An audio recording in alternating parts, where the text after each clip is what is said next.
E aí, seja muito bem-vindo ao Varejo Summit, esse que já nasce como um dos maiores eventos online da América Latina sobre transformação digital do varejo. Nessa primeira edição, tivemos quase 40 mil inscritos e durante 5 dias você vai poder acompanhar mais de 60 conteúdos gratuitos com grandes especialistas do Brasil e do mundo. Quer fazer seu evento online com a gente? Só mandar um e-mail para contato@transformaçãodigital.com.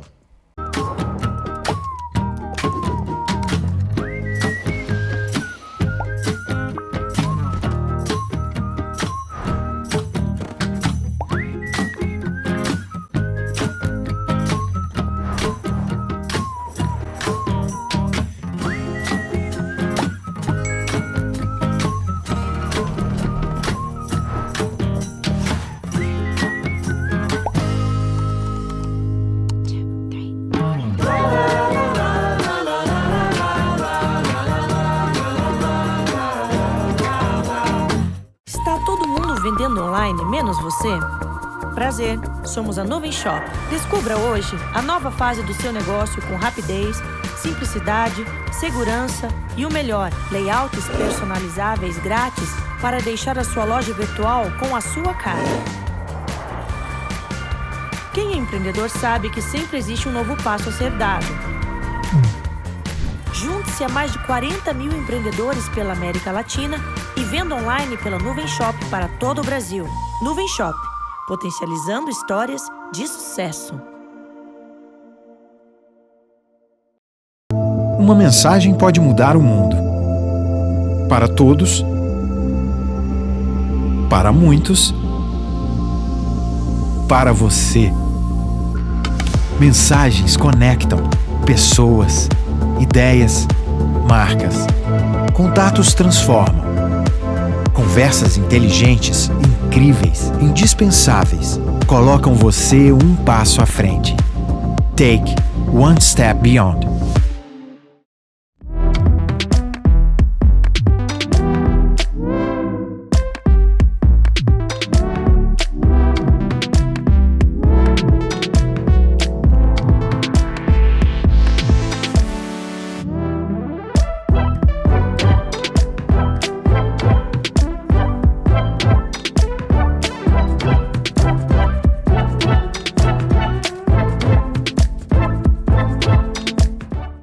E aí pessoal, bem-vindos a mais um conteúdo do Varejo Summit. Eu sou Igor Lopes, estou aqui com você em todas essas conversas. E a de agora é com a Priscila Hertal. Ela é sócia fundadora da Orgânica, que é uma aceleradora de pessoas e de empresas. A gente vai falar um pouquinho mais sobre isso.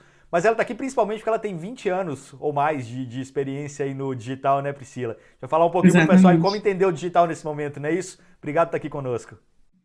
Obrigada a você pelo convite, super importante aí trocar um pouco com todo mundo e ver a percepção, principalmente minha da Orgânica, com esse tempo que a gente já vem trabalhando digital, então sempre trabalhando digital, desde o meu primeiro estágio lá atrás, trabalhei em grandes empresas como B2W, Hotel Urbano, Netshoes, sempre trazendo essa linha assim, muito forte da venda, do digital, do resultado, e agora, mais do que nunca, né, acho que a necessidade dessa aceleração, dessa digitalização e o entendimento que mudou, e que se você não se mexer, né, vai ficar para trás, é cada vez mais forte. Exatamente. Bom, essa conversa está rolando aqui, mas se você quiser se conectar conosco para continuar ela depois, nossos links dos LinkedIn estão aqui do lado, pode chamar por lá. Tem o chat para você deixar sua dúvida, sua sugestão, e tem o grupo do Telegram do Varejo Summit, a gente está sempre por lá entregando mais conteúdo para vocês também. Priscila, vou começar falando disso que você acabou de comentar aí, né? Tipo, não dá para esperar, tudo mudou e todo mundo acho que entendeu nesse momento que, cara, o digital veio para ficar e tem que se mexer, né? Será que tem gente que está esperando ainda para se mexer nesse mundo? Tem muita gente esperando né? ainda. Tenho escutado em lives, em eventos, alguns online, de pessoas que estão perguntando, eu tenho um negócio, eu acho que não tem como adaptar, vou esperar passar, que aí eu volto ao que era, né? Acho que é muita audácia a gente falar do novo normal, que acho que essa palavra já está, a gente brinca que é o bingo, está cansada já, mas a gente tem que perceber que mudou. O que a gente não sabe exatamente, mas a gente sabe que mudou. Então, como é que você vai se adaptando o que for o negócio que você tiver para entender quem é o seu cliente? Esse seu cliente que era antes, ele continua sendo seu? De repente, o que você entregava não tem mais valor para ele. Então, você tem que entender, dar outro valor para esse mesmo cliente ou entender que é outro tipo de cliente que você está atendendo agora. Se adaptar, tentar e pensar que não necessariamente o que você está fazendo agora vai ser para sempre, pode ser um momento atual que você mexeu, ajustou, fez alguma coisa diferente, voltou depois, minimamente, você continua, uma loja física, um dentista, a pessoa que está audiovisual, enfim, qualquer situação, eu acho que você tem que parar minimamente e tentar. Pode não dar certo? Pode, mas acho que o fato de você tentar, você já vai aprender muito. Mas eu acho que tem uma coisa que é fundamental no digital e que as pessoas às vezes não entendem, é que assim, você tem um caminho próprio, não adianta, não existe bala de prata no digital, né? E aí, para você encontrar o seu caminho, você tem que testar. E testar, vai acontecer tudo isso que você acabou de falar aí, vai errar muito e tal. Mas só testando Exato. você vai entender esse seu novo caminho. E se você não começar a testar agora, você está atrás dos outros, né? Exato. Não dá para perder tempo. E isso que eu acho que as startups, né, têm isso, nascem com isso, né? Aquela coisa de testar rápido, de aprender rápido, isso se fala há muitos anos pelas startups e parece uma coisa antiga, mas as grandes corporações muitas vezes não entenderam isso. Porque você, vamos aprender rápido, testar rápido. No discurso isso é muito fácil, mas na prática não é. Porque você tem que ter uma cultura e uma gestão que permita as pessoas inovarem, levantarem a mão, tentar uma coisa diferente, mesmo que às vezes não tenha tanto cabimento na lógica do que se faz. Às vezes separar uma verba, eu sempre separei uma verba para testar. Então, aquela quase que eu colocava ali um percentual que eu não mexia para testar. E nisso a gente aprendeu muita coisa. A mídia, a gente testava uma coisa, não dá certo, realmente não dá certo. Eu estava nadando de vender naquela mídia. Ou na forma de você montar o seu time, né, na lógica dos objetivos. Então, às vezes a gente fala muito em testar e pensar, não são grandes projetos, pode ser uma coisa pequena, você tem um funcionário, o que você vai fazer diferente? Troca com ele pode fazer outra função, você vai ter uma grande corporação. Se você levantar a mão e fizer uma coisa diferente num horário até alternativo, enfim, acho que o grande ponto aí é colocar na prática o que se fala muito e não é fácil, mas se você começa, você pega gosto e o negócio vai. Exato. Falando da Orgânica um pouquinho, né? Já passaram quantas empresas por aí? Mais de 70, né? Mais que de 70. Mais de 70. Empresas super conhecidas, né? Tem Max Milhas. Vamos falar das empresas que já passaram por aí. Enjoei, Doutor Consulta, empresas que todo mundo conhece. Começaram por aí, Leiturinha, né? Get Ninjas, eles têm um grupo muito legal que a gente tem muito orgulho de ter passado por eles. A gente começou... O que a Orgânica faz? A gente acelera as pessoas. A gente acredita muito que através das pessoas a gente vai mudar os negócios e mudar, né, o mundo, né? Então a gente começa muito acelerando as pessoas, como consequência a empresa sente isso. A gente começou muito com as scale-ups, né, as startups que estavam já com um crescimento exponencial, dando certo, e tinha muita dor do crescimento. O que é a dor do crescimento? Gestão, é cultura, é máquina de venda. Como é que eu faço para o meu time estar no nível que eu preciso? Porque eu estou tendo que olhar coisas maiores, mais importantes, e meu time tem que vir comigo. Então, tem alguns pilares que a gente trabalha e ajuda as empresas a irem para outro patamar, né? E tanto quanto a liderança, quanto o CEO, quanto o time que está embaixo, de forma orgânica, por isso o nome. A gente entra muito de forma orgânica, não tem aquele negócio que é uma trilha fechada, quadrada, a gente vai entender o que precisa e vai se ajustando, se adaptando.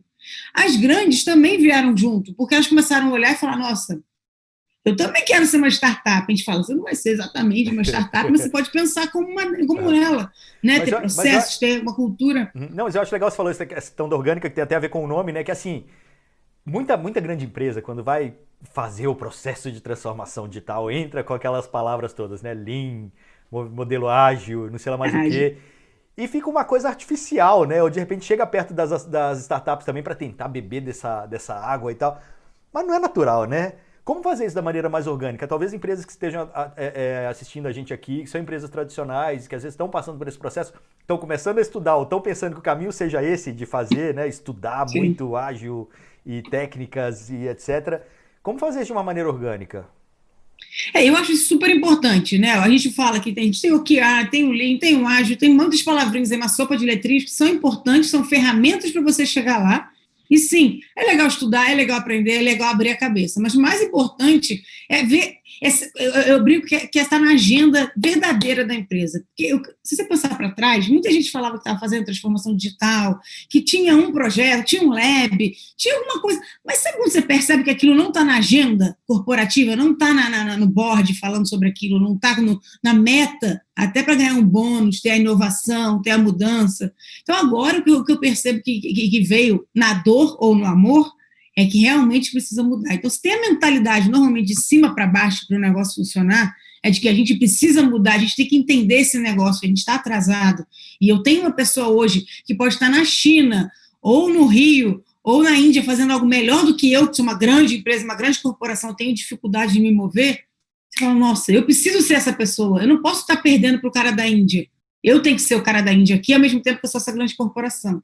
Então, a gente fala muito que é importante, na hora que a empresa está crescendo ou andando de lado, é a hora dela se questionar qual é o meu próximo ciclo, o que eu tenho que fazer para me antecipar, e não na hora que está caindo. Na hora que está caindo, é a gente saindo, pulando do barco, é crise, é todo tipo de problema, e é difícil tomar decisão e ter coragem e arriscar. Então, as grandes, para mim, respondendo a sua pergunta, se tiver aí um entendimento claro e real e verdadeiro de que tem que mudar, tem que ouvir o cliente, colocar ele no centro, para mim já é 50%. Sabe uma coisa que eu acho que é legal, que acontece no varejo, que eu percebo acontecer no varejo, que é um pouco diferente desse mundo startup que a gente vive mais próximo, é que varejo, às vezes, muitas vezes as empresas do varejo são empresas familiares.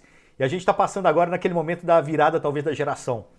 Então talvez seja um momento legal também de trazer uma nova cultura, né? É uma nova liderança com uma cabeça mais jovem, que talvez esteja mais ligada no digital naturalmente, porque já nasceu no mundo mais digital.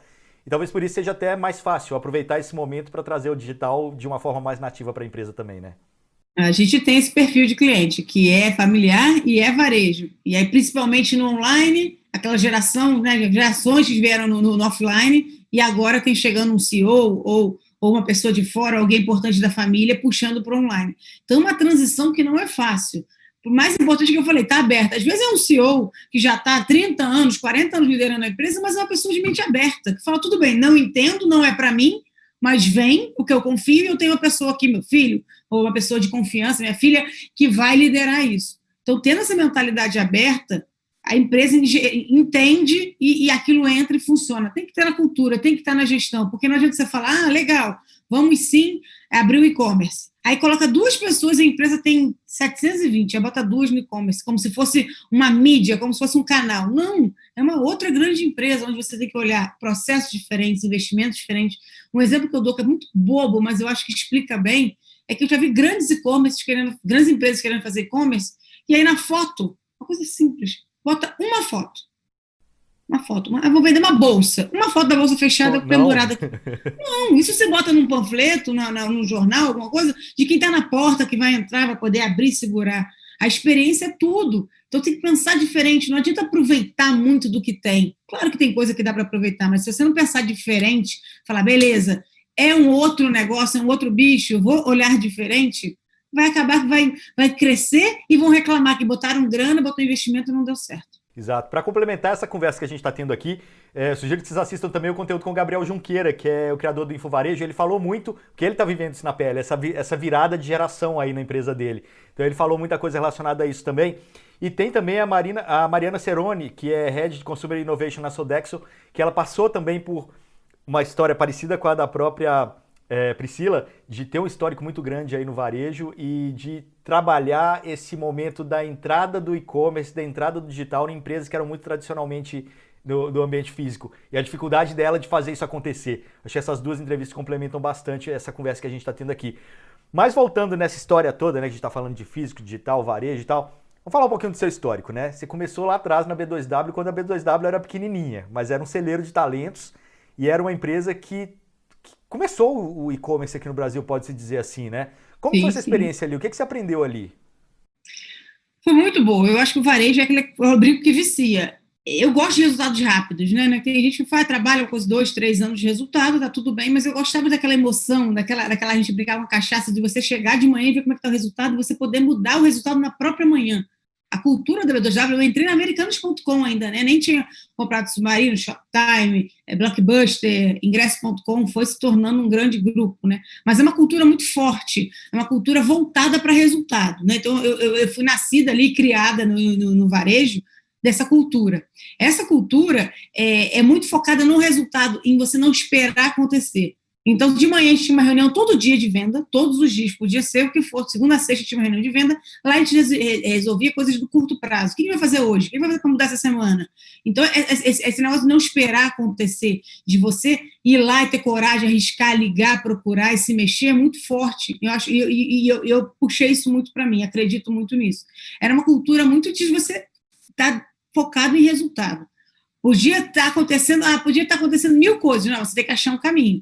Eu não tenho verba para comprar. Então, você devolve o estoque que você tem e compra de outra pessoa. Então, era muito de você se mover e se mexer. Foi um aprendizado enorme. Eu entrei como trainee, saí como gerente. Gostei muito. De novo, cultura forte. Muita gente fica pelo caminho porque não gosta, não curte, não tem nada de errado nisso. né? Porque é uma cultura muito intensa e muita gente foi saindo no caminho.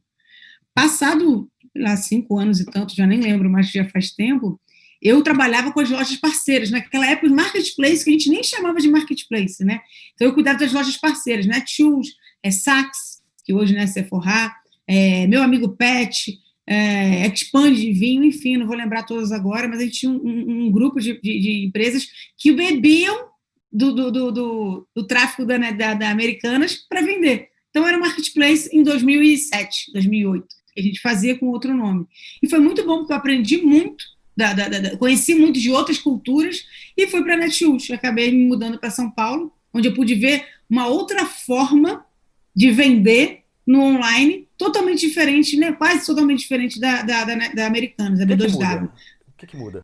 A cultura é uma coisa muito forte, né? Acho que quando a gente está, às vezes a gente não percebe, mas quando a gente olha de longe, por que aquela pessoa deu certo naquela empresa e a mesma pessoa deu super errado numa outra empresa que às vezes tem o mesmo segmento e não funciona? Então, a cultura, o fit cultural é uma coisa muito forte, muito importante. Então, assim, me dei bem nas duas culturas, gostei muito de trabalhar nas duas empresas, mas são diferentes. A B2W tinha muito foco em resultado.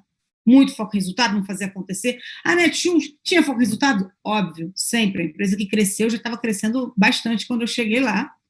Ia dar os pulos exponenciais, mas já crescia. Mas ela tinha também um olhar muito sobre pessoas.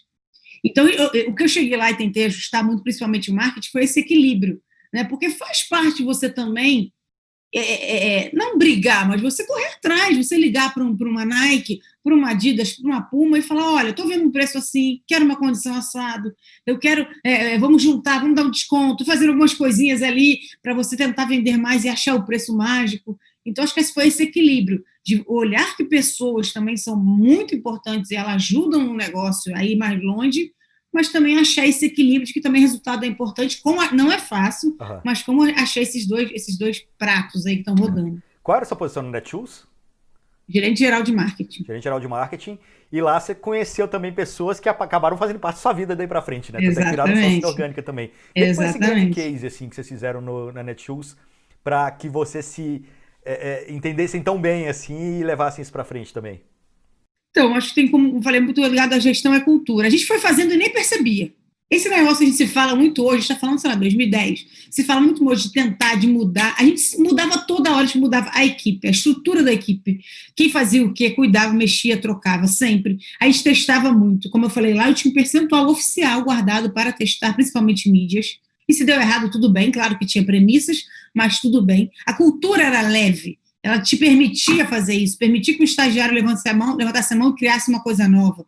Então, isso foi muito forte, e a sinergia das pessoas, né? Onde eu conheci meus sócios lá, o Renato e o Rony, que a gente fundou a Orgânica anos depois, e então a sinergia e o fit cultural foi muito forte, principalmente isso, de estar com a mente aberta, de ser corajoso e arriscar. Isso também era muito forte, porque se você ficar ali, é aquela coisa antiga, quem arrisca no petisco, mas é verdade, eu quero isso, eu quero aquilo. Mas não, a gente ia para a feira nos Estados Unidos, a gente pegava tecnologia de lá, a gente importava, quando na época nem era tão fácil pagar lá fora, né, como tem hoje facilidades, hoje as empresas vieram para o Brasil, não tinham vindo ainda, a gente ia lá, pagava lá fora, pagava imposto, tentava, trazia a empresa, fazia conexões, e estava nunca parado. Acho que esse era um ponto muito forte. A gente tem uma metodologia na Orgânica que a gente chama de Champions versus Challenger. O que é? O modelo de campeão te trouxe até aqui, mas você tem que trazer o modelo desafiador, que eu comentei um pouco antes. Então, a gente estava sempre se desafiando, sempre. Era a meta não só financeira, era o formato do time, era de parceria. A gente estava sempre procurando coisas, por exemplo, uma coisa boba, mas que fez muita diferença. As pessoas falam, comprar tênis na internet, tenho medo, meu tamanho, não sei exatamente. O que a gente fez? A Netshoes já achou uma parceira numa feira nos Estados Unidos, que todos os tênis que a gente comprava, passavam, imagina quantos, né? Todos os tênis, né? Todos os modelos, a gente botava numa máquina chamada Shoe Fitter, ela fazia um 3D interno e falava, legal, você quer comprar esse tênis? Qual tênis você tem em casa? Você botava lá, eu tenho um Puma XYZ. Se esse Puma você calça 37, compra esse que você está vendo, compra 38, porque o formato é diferente, tal. Isso lá atrás, a experiência na veia, era sempre incomodado, eu tinha que diminuir a troca, preocupações, assim, sempre se antecipando preocupações. Eu acho que é esse sempre desafiando que fez a Netshoes dar esse boom que deu. Quer saber se a Netshoes continua testando? Assiste a entrevista com o Mauro Lopes, ele é hoje head de Marketplace da Netshoes. Ele conta exatamente isso, que o mês de março eles testaram muitos, né, logo no começo da pandemia, tanto que as vendas caíram e aí ele começou a testar principalmente anúncio e formas de falar com o cliente, nichar os clientes, nichar os anúncios para conseguir falar exatamente com a pessoa correta. Tanto que eles perderam dinheiro no começo de março, mas recuperaram em abril, em maio de novo testaram e perderam mais um pouquinho e agora fizeram o melhor mês da história. Então assim, essa coisa de testar, é exatamente como isso evolui, né? O Black Friday foi isso. O Black Friday a gente começou testando o dia. Eu peguei isso em 2000 e pouco, né? 2011. Praticamente só a BL2W que fazia. Estava começando a trazer para o Brasil, né? O Pedro que trouxe para o Brasil aí o blackfriday.com.br, legal. A gente foi lá, começou a testar. E foi indo, arrebentando, enquanto estava todo mundo pensando aí o que eu ia fazer, e a gente foi achando modelos que funcionavam muito bem. Depois teve a November Friday, que ficou o mês todo, mas sempre testando, nunca deixando eu vou ter vergonha, vão me mandar embora, sabe?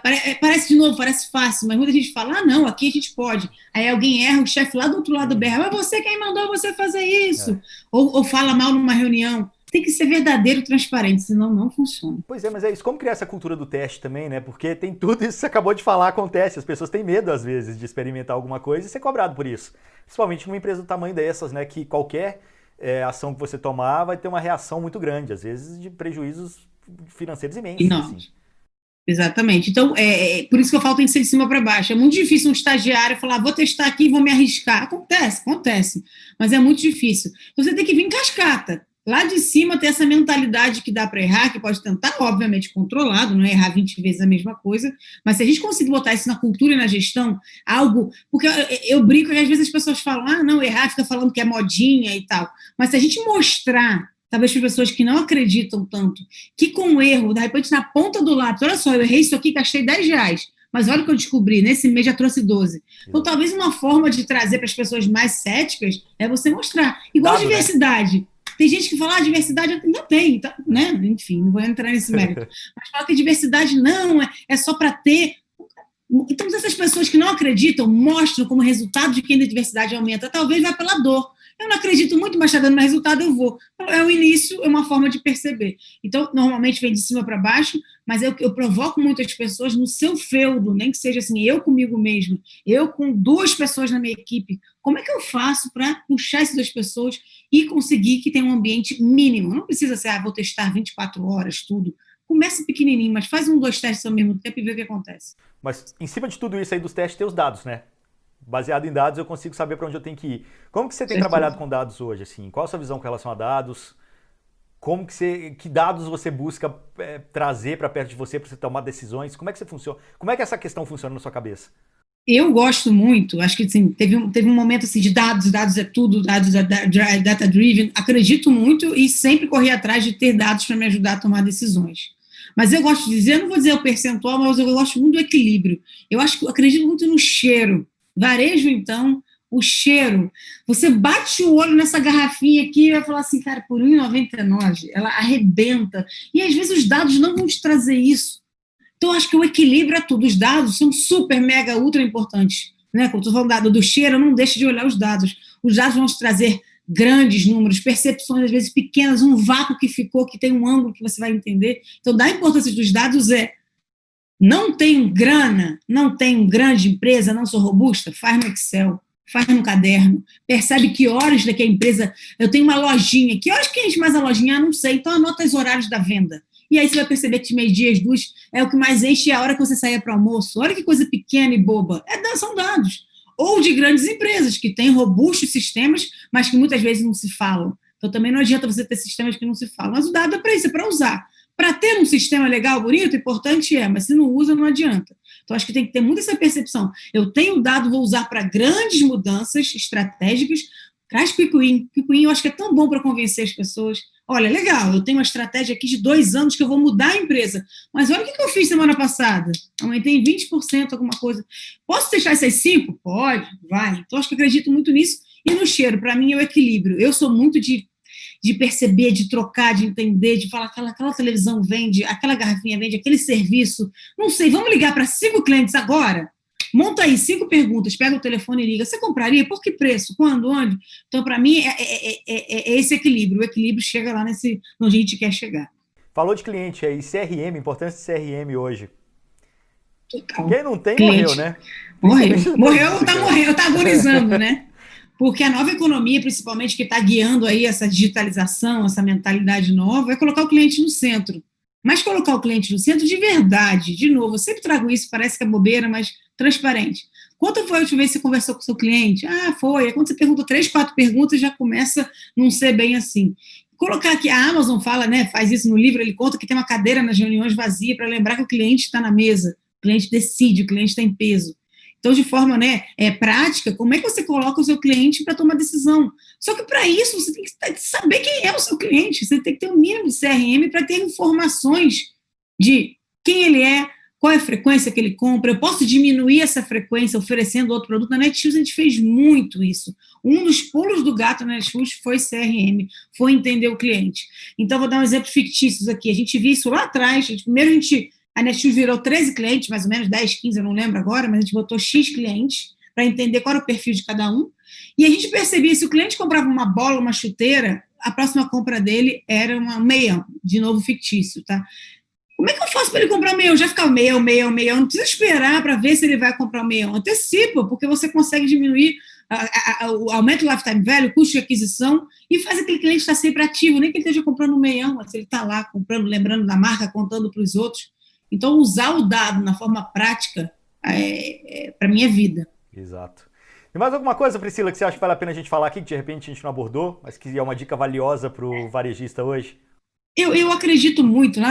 Tem uma história também que eu costumo falar que é pequena pelo gesto, mas que impactou ali, criou um bordão ali na minha vida mental, principalmente, né? A gente, como eu falei, em várias empresas que eu trabalhei, a gente tinha reunião diária ou semanal, e as pessoas, eu via muito que alguns perfis eram claros, que não vendiam, não davam resultado, porque ficava sempre botando na mão do outro. Ah, porque aconteceu isso, porque não me entregaram, porque o concorrente abaixou o preço. Sempre o outro. Acontece, claro, é ruim, sem dúvida nenhuma isso impacta na sua venda, mas eu acredito muito quanto a gente é um agente que muda, que corre atrás, que é protagonista. Isso, para mim, eu sempre trouxe na minha vida e me fez crescer muito.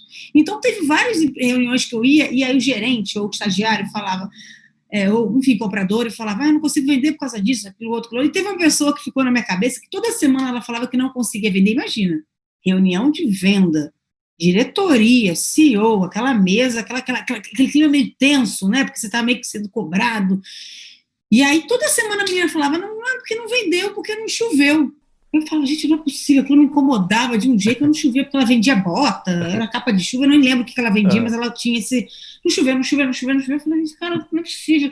Teve um dia que foi sem querer, depois na terceira, ela não falava exatamente essas palavras, mas era essa desculpa que ela dava. E eu falei, vai chover. Faz acontecer, faz chover, e ficou meio mental isso, eu falei, mas assim, isso me acompanhou, e hoje na Orgânica a gente tem uma plataforma chamada Faz Chover. Boa. Hoje tem lives semanais, a gente tem produtos. Daí que veio o bordão, então. Tá. Daí que veio. Para fazer acontecer, eu acredito muito, para mim, assim, que tem muita coisa de aprendizado, né? Acho que tem que ler muito, tem que ver cases. Hoje a gente tem, né? O que a gente tem de qualidade, de quantidade, o próprio Igor, o que ele oferece aí de qualidade, de informação para estudar é importantíssimo, evoluir é muito importante. Mas lembrar que isso está um pouco na nossa mão, exato.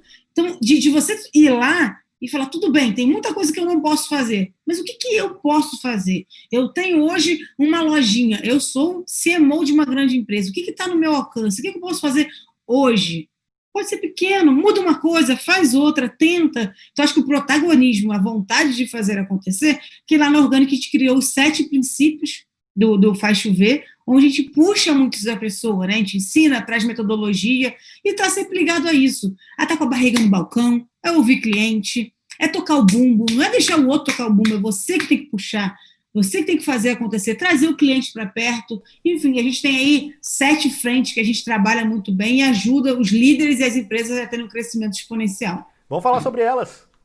Vamos, pode escolher uma aqui, estou até pegando aqui a lista. Então, vamos lá, pega 7 aí, vamos lá. Qual que você acha que é a mais importante? Ou onde as pessoas podem encontrar também essa lista para acompanhar? Essa lista a gente está divulgando agora, está começando a ganhar forma, a gente sempre trabalhou ela como metodologia, e agora a gente está colocando isso como uma verdade. Logo vai estar no site, lá da Orgânica.digital e no nosso perfil no Instagram. Perfeito. Mas vamos lá, vamos falar sobre algumas aí. Então, Uma coisa que a gente é muito forte, que é você tem que acreditar. Empreendedor em geral, que dá certo, você vê, ele fala coisas assim, você fala, nossa, não é possível que eu esteja falando isso, vou contratar fulano, mas não é possível, o cara ainda não é ninguém, e já fala em contratar fulano, em vender bilhão. Acreditar no seu negócio, a gente fala do sim é possível, é muito forte, você tem que acreditar, você tem que estar, até o seu corpo fala, né, a forma como você vai lá pedir, convencer, trocar, então a gente traz muito isso, e a gente chama, até botar aqui, vai lá e traz o sim. Vai lá e traz o sim, não tem muito de...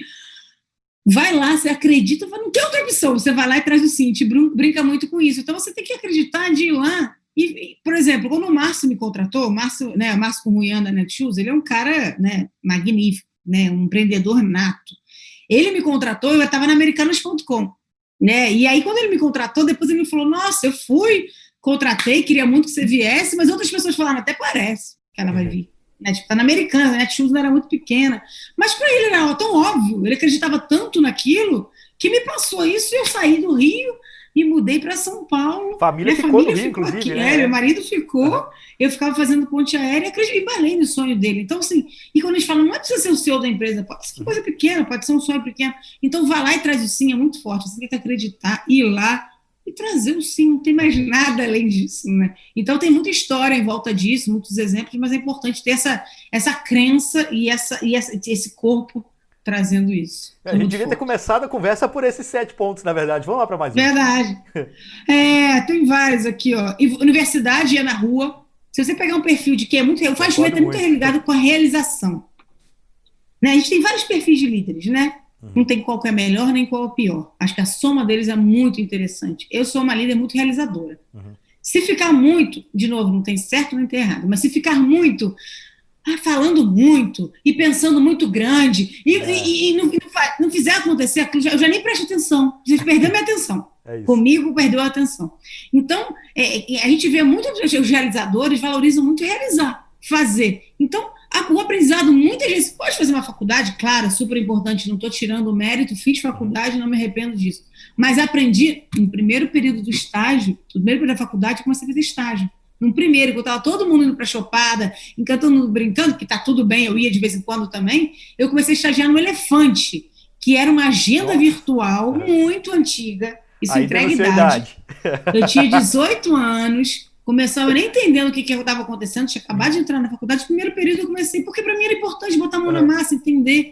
Então, eu aprendi muito, fiz PUC, aprendi pra caramba, foi ótimo, conheci muita gente também, que é importante pra caramba, né, trocas, mas eu aprendi muito no estágio, nunca parei. No próprio Elefante, quando eu estava um ano e pouco, o que eu fiz? Eu era estagiária, eu cheguei, lembro direitinho desse dia, e perguntei pro meu chefe, tem alguma coisa que eu queria mudar? Já estou aqui 1 ano, olha aquele desespero de jovem, né? Já estou aqui 1 ano fazendo a mesma coisa. Nossa. Ele falou assim, olha, agora a curto prazo não, mas vamos ver, daqui uns meses. Eu falei, obrigada, pedi demissão. Porque para mim, eu já tinha, né? Evolução para mim é muito forte. Na minha cabeça eu já tinha evoluído naquele trabalho e queria fazer. Fazendo a mesma coisa sem evoluir, acabou comigo. Isso também é importante dos líderes pensarem quem é a sua equipe.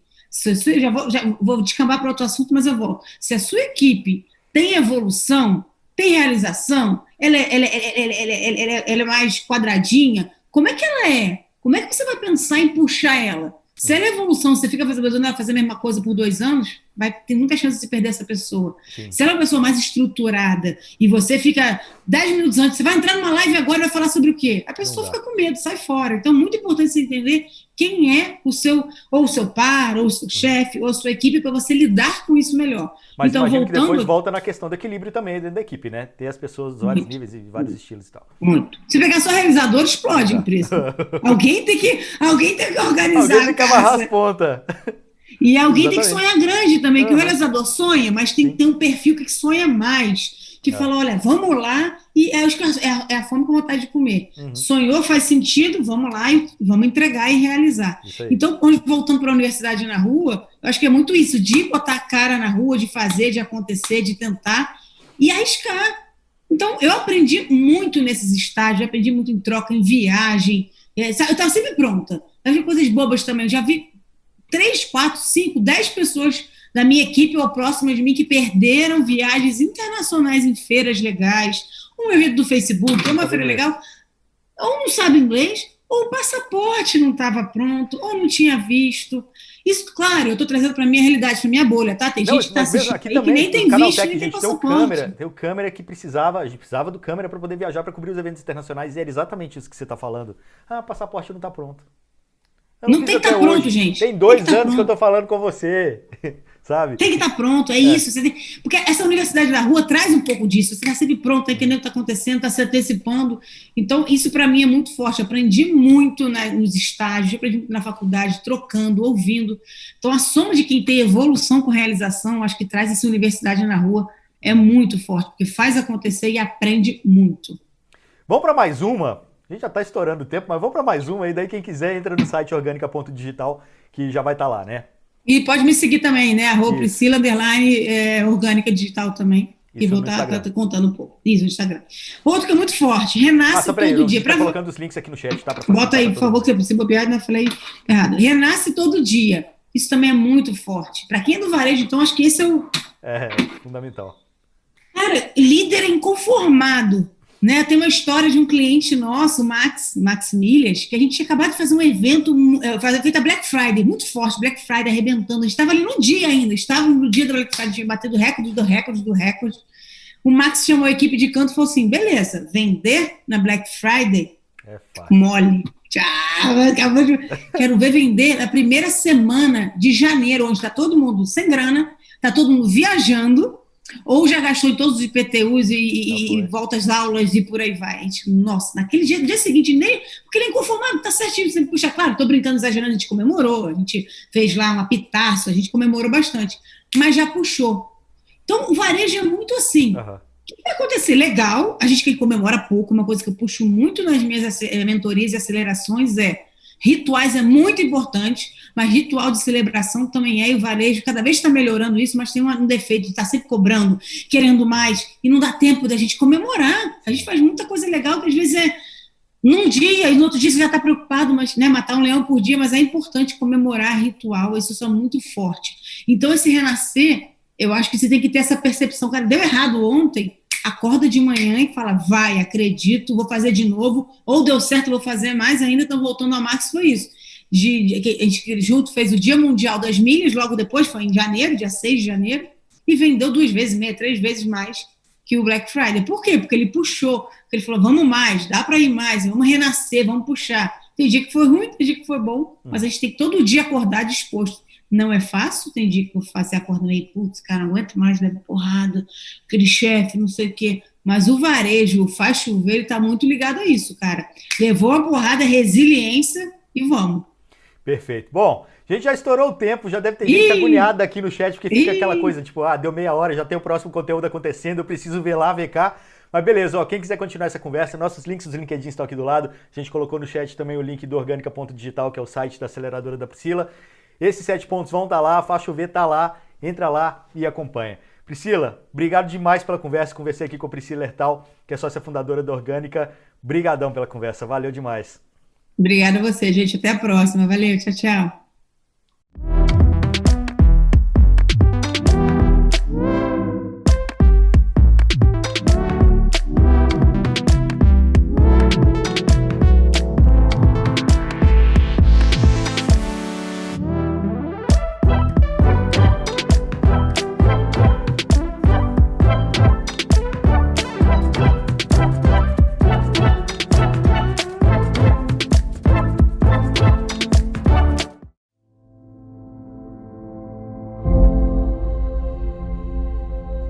Investimentos são para aqueles que projetam além, para os que olham o mundo fora da caixa.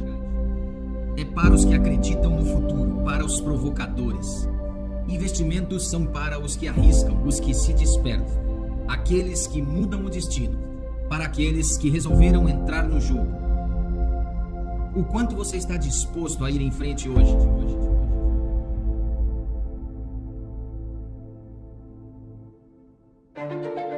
São nos momentos de crise que os verdadeiros jogadores se revelam. A EQI Investimentos se consolida como a maior assessoria do Brasil credenciada a XP Investimentos, além de atingir uma marca histórica de custódia em um momento de crise mundial. Momentos como o de agora, hoje, neste instante, eternizam histórias. Você não recua porque sabe que o objetivo é ganhar. Quando você se movimenta, faz tudo ao seu redor se movimentar também. Por isso, colocamos o cliente em primeiro lugar. Somos a EQI. Temos mais de 8 bilhões de reais sob custódia e estamos aqui para fortalecer o nosso maior orgulho.